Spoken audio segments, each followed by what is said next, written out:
ရွှေငါးလေးနှင့်ကျေးဇူးတည်တတ်သူတခါကအေယာဝတီမြစ်ကမ်းဆက်ရှိလှေလေးတစ်စီးဖြင့်အသက်မွေးသောတန်ဃာသည်လေးတဦးရှိခဲ့သည်တနေ့သူသည်မြစ်ထဲတွင်ငါးဖမ်းရာရောင်ကြည်တန်းလိုတောက်ပသောရွှေရောင်ငါးလေးတစ်ကောင်ကိုဖမ်းမိသည်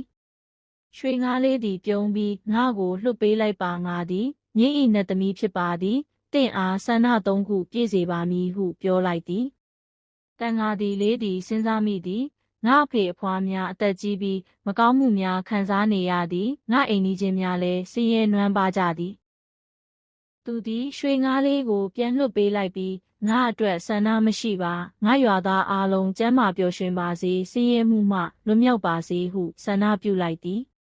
ရွှေငါးလေးပျော်ရွှင်စွာရေထဲသို့ခုန်ချသွားပြီးတင့်ဤကျေးဇူးတည်တတ်မှုနှင့်စေတနာသည်အဖိုးတန်ဆုံးဖြစ်သည်ဟုပြောလိုက်သည်ထိုနေ့မှစ၍တန်ဃာသည်လေးဤရွာသည်ကြွယ်ဝချမ်းသာလာပြီးလူတိုင်းကျမ်းမာပျော်ရွှင်စွာနေထိုင်ကြသည်တန်ဃာသည်လေးသည်ညီသည့်အခါမျှကိုကြိုးမဖက်ဘဲအခြားသူများကိုဦးစားပေးသောစိတ်နှလုံးဖြင့်နေထိုင်ခဲ့သည်